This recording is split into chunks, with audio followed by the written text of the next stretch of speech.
Bonjour, bienvenue à chacun, à chacune d'entre vous. Mon nom est Paul-André Durocher, je suis l'archevêque de Gatineau et vous écoutez le 28e épisode dans une série intitulée La messe déconfinée. Aujourd'hui, nous allons nous arrêter à la première des 4 prières eucharistiques qui ont été intégrées dans le nouveau missel de Paul VI en 1969, le missel auquel nous sommes habitués. Et la première prière eucharistique, on l'intitule aussi le canon romain, parce que ça a été la prière eucharistique, la seule prière eucharistique de fait, qui servait à l'Église de Rome, donc l'Église du pape, qui est l'évêque de Rome. Cette prière, elle est très ancienne. Ses sources remontent probablement aux premières années, lorsque la liturgie, qui avait toujours été célébrée à Rome en grec, a commencé à être célébrée dans la langue du peuple en latin vers le IIIe ou le IVe siècle. De fait, l'évêque de Milan, Ambroise, saint Ambroise, vers les années 375, écrit un texte dans lequel il cite la prière de Rome et on voit que ce sont des éléments qui ressemblent beaucoup à ce canon romain que nous avons aujourd'hui. Probablement que cette prière a pris sa dernière forme ou sa forme stable au début du 7e siècle, vers les années 600, à la fin du règne du pape Grégoire I ou Grégoire le Grand, qu'on l'appelle. Donc, on voit depuis le 7e siècle jusqu'à aujourd'hui, cette prière n'a presque pas changé. Le Concile de Trente, en 1950, a décidé que cette prière, qui était déjà très répandue à travers l'Europe de l'Ouest, deviendrait la seule prière autorisée pour les églises qui étaient en communion avec le pape. Donc, c'est la prière eucharistique qui était reprise dans toutes les messes, continuellement, toujours, évidemment, en latin. Dans l'Est de l'Europe et au Moyen-Orient, là où il y avait des églises orthodoxes et des églises catholiques en union, des églises orientales en lien avec l'Église de Rome, il y avait d'autres traditions, des anaphores qu'on appelle, de nombreuses prières eucharistiques qui sont tout aussi valides que celles qu'on connaît dans l'Église romaine. Le canon romain, donc, est une prière très vénérable pour l'Église de Rome et pour toute l'Église latine. Allons voir un peu comment les éléments qui structurent cette prière.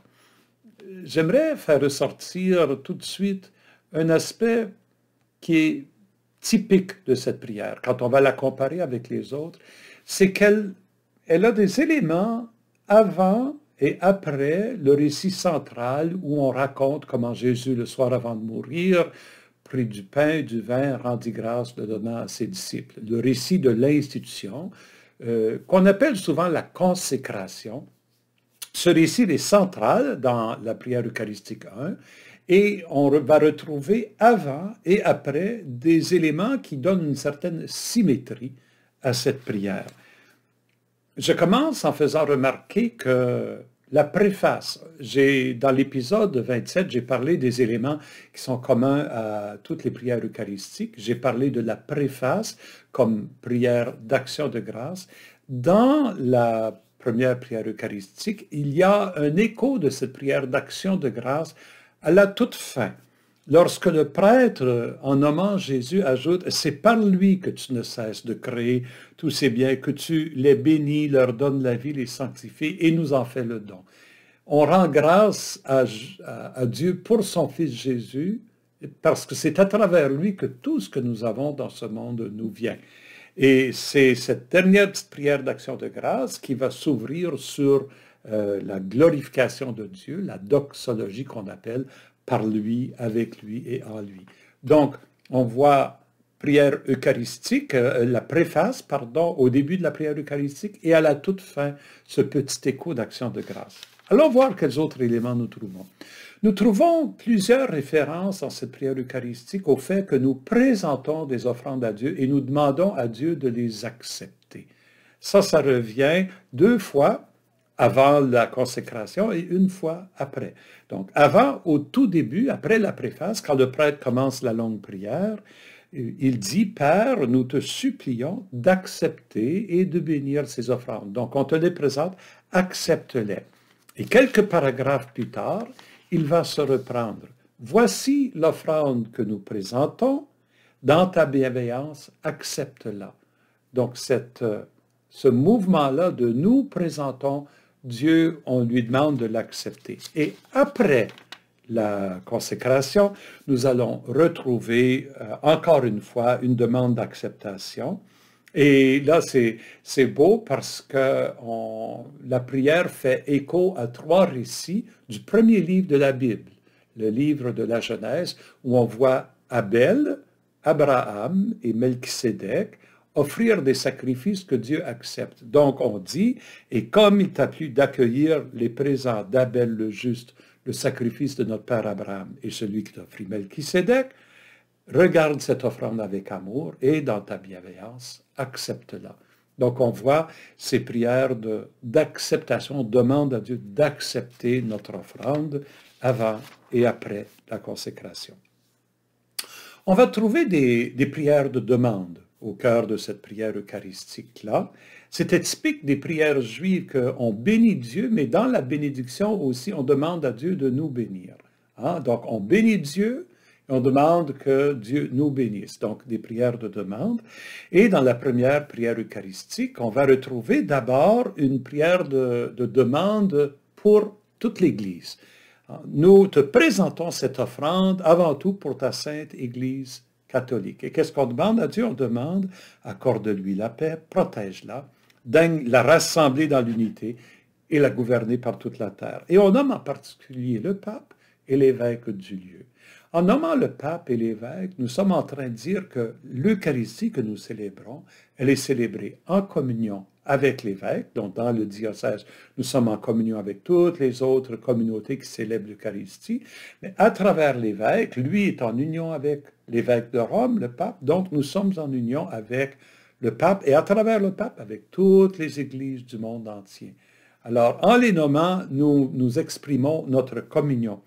Donc, on nomme la grande Église, mais on nomme aussi l'Église immédiate, la communauté locale. Donc, la prière va aussi dire, souviens-toi, Seigneur, de tes serviteurs, de tes servantes et de tous ceux qui sont réunis, dont tu connais la foi et l'attachement. Et qui sont ces serviteurs et ces servantes qu'on nomme particulièrement? Alors, originalement, c'était les hommes, les femmes qui avaient offert le pain et le vin pour cette messe. Parce qu'autrefois, c'était des gens qui apportaient du pain et du vin pour célébrer la messe. Donc, on priait pour ces gens-là d'une façon particulière. Souvent, aujourd'hui, on va nommer les gens vont demander une intention de messe, vont offrir un honoraire, faire célébrer la messe à telle intention, mais on va nommer ces personnes-là d'une façon particulière. Mais ce n'est pas juste eux, c'est toute la communauté. Et on demande, ils présentent cette offrande pour leur rédemption, pour le salut qu'ils espèrent. Donc, on prie pour le salut de toute la communauté. Après la prière eucharistique, il va y avoir une autre prière de demande, cette fois-ci pour les défunts, les membres de notre communauté qui nous ont déjà quittés. Souviens-toi de tes serviteurs, de tes servantes qui nous ont précédés, marqués du signe de la foi et qui dorment de la paix. Qu'est-ce qu'on implore? Nous implorons ta bonté pour qu'ils entrent dans la joie, la paix et la lumière. Donc, un autre élément des éléments de demande. On nomme la communion des saints. Hein? Je dis que c'est la messe, elle est déconfinée. On sort des murs. Ici, on nomme la communion des saints que la célébration que nous vivons, elle est non seulement en union avec l'Église universelle, mais en union avec l'Église du ciel. Donc, dans la prière romaine, on nomme les saints du ciel et on va nommer d'une façon particulière les premiers martyrs de l'Église de Rome. Vous savez, les chrétiens, les chrétiennes, encore aujourd'hui à Rome, aiment aller prier sur la tombe des martyrs. Nous pouvons repérer plusieurs de leurs tombes, soit dans des églises ou encore dans les catacombes, qui sont des cimetières souterrains. Alors, on aimait aller prier près de la tombe des martyrs parce qu'ils demeuraient des exemples forts de fidélité et de foi pour les chrétiens et les chrétiennes. Donc, dans la communion de toute l'Église, voici, ça c'est avant la prière de consacration, on va dire dans la communion de toute l'Église, nous voulons nommer en premier lieu la bienheureuse Marie, toujours vierge, et ensuite nous nommons Saint Joseph, son époux, et les apôtres et les martyrs. On doit toujours nommer Pierre, Paul et André. Pierre et Paul sont les deux apôtres qui sont enterrés à Rome. Ils sont morts martyrs à Rome.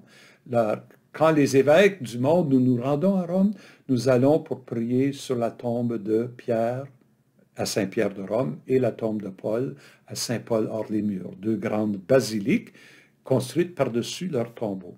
Et Saint-André, qui est le saint patron de Constantinople, qui est le patriarche, l'évêque de Constantinople, c'est le patriarche, le premier des patriarches dans l'Église orthodoxe. Donc, en nommant Saint-André, nous sommes en train de donner un clin d'œil à cette Église-là aussi qui se trouve dans l'Est de l'Europe. Et nous continuons en nommant des apôtres, c'est optionnel, mais on peut les nommer Jacques et Jean, Thomas, Jacques, Philippe, Bartholomé, Matthieu, Simon et Jude, et ensuite des martyrs, parmi lesquels les premiers évêques de Rome, les premiers papes, Lin, Claire, Clément, Sixte, Corneille, mais pas seulement des papes, des prêtres, des diacres, des laïcs, Laurent, Chrysogone, Jean et Paul, comme et Damien. Après la consécration, une autre prière va nous inviter à nommer la communion des saints. On va dire, je trouve la prière, « Et nous, pécheurs, qui mettons notre espérance en ta miséricorde, admets-nous dans la communauté des bienheureux apôtres et martyrs. » La prière, nous devons nommer Jean-Baptiste, Étienne, Matthias et Barnabé. Nous connaissons Jean-Baptiste, le précurseur du Christ. Étienne, Matthias, Barnabé, on les connaît à travers les actes des apôtres, c'étaient les compagnons des 12 apôtres et qui ont continué leur mission. Mais aussi on ajoute Ignace, Alexandre, Marcellin et Pierre, d'autres martyrs de l'Église de Rome. Et enfin, nous nommons, ça a pris du temps, mais nous nommons des femmes, 7 femmes, Félicité, Perpétue, Agathe, Lucie, Agnès, Cécile, Anastasie. Je vous invite à aller faire un tour sur l'Internet, fouiller sur ces noms-là, découvrir c'est qui ces saints, ces saintes, ces premiers martyrs. Leurs histoires sont assez remarquables. Enfin, j'aimerais faire ressortir l'élément qui revient avant et après, ce sont les épiclèses. Les épiclèses, c'est le mot technique, peut-être on pourrait dire une invocation. Nous demandons à Dieu de venir faire quelque chose, de bénir d'une façon particulière dans cette célébration. La première épiclèse, on lui demande de bénir le pain et le vin. Sanctifie pleinement cette offrande. Par la puissance de ta bénédiction, rends-la parfaite et digne de toi pour qu'elle devienne le corps et le sang de ton Fils bien-aimé. Donc, on demande à Dieu de venir agir sur le pain et le vin. Ça, c'est avant la consécration. Après la consécration, une autre épiclèse, nous t'en supplions, Dieu Tout-Puissant, afin qu'en recevant par notre communion à l'autel le corps et le sang de ton Fils, nous soyons comblés de ta grâce et de tes bénédictions. Donc, c'est une prière sur nous pour que nous soyons remplis de la grâce de cette communion. Et la grâce de cette communion, c'est quoi? De nous faire grandir en amour les uns avec les autres, afin que nous devenions, ce que nous allons manger, le corps du Christ. Que par notre unité, nous devenions le corps du Christ. Cette deuxième épiclèse, elle est introduite par une très belle image, une métaphore, si l'on veut. On imagine qu'au ciel, il y a une liturgie de la messe et qu'il y a un autel. Et qui célèbre la messe au ciel? C'est Jésus. C'est Jésus parce que c'est le Fils qui est toujours en attitude d'offrande face au Père. Une attitude éternelle. Ce qu'il a fait de lui-même sur la croix, il le fait pour l'éternité.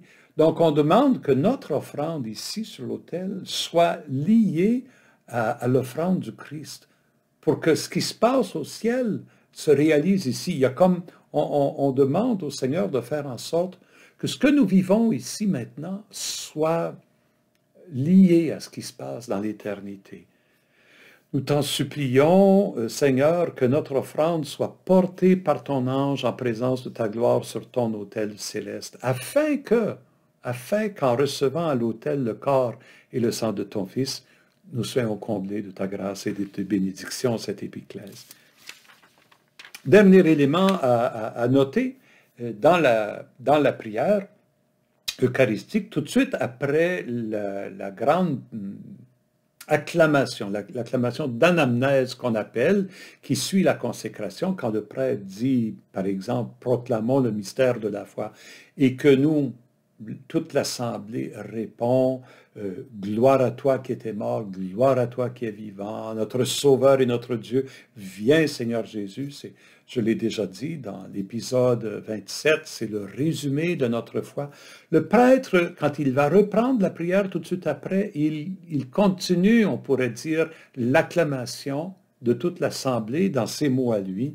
C'est pourquoi nous, tes serviteurs, tout ton peuple saint, faisant mémoire de la passion bienheureuse de ton Fils, de sa résurrection du séjour des morts, de sa glorieuse ascension dans le ciel. Voyez comment le prêtre continue l'acclamation de l'assemblée et il dit, nous te présentons, Dieu de gloire et de majesté, cette offrande. Et c'est ça ce qui mène à cette prière d'acceptation, puis on boucle la boucle, parce que j'avais commencé à parler en parlant des prières d'acceptation. Alors, voilà un peu la prière eucharistique 1, le canon romain. J'ai, sous la vidéo, là, vous pouvez voir un lien vers mon blog, et j'ai posté sur mon blog, j'ai publié sur mon blog le texte de la première prière eucharistique. Je vous invite à aller voir le texte, à repérer les éléments et voir comment ils s'enchaînent un à la suite de l'autre. Donc, qu'est-ce qu'on peut retenir de cette première prière eucharistique? Premièrement, son antiquité, sa grande vénérabilité, on pourrait dire. On peut retenir comment elle combine de nombreux éléments avant et après la prière de consécration. C'est un peu, on pourrait dire, c'est une prière un peu désorganisée, mais dans sa désorganisation, elle a une puissance à cause de sa symétrie et à cause de ce lien, tout est centré autour du récit de l'institution de l'Eucharistie, de la consécration. Voilà pour la première eucharistique. Dans les prochains épisodes, nous pourrons regarder la deuxième, la troisième et la quatrième. Donc, à la prochaine.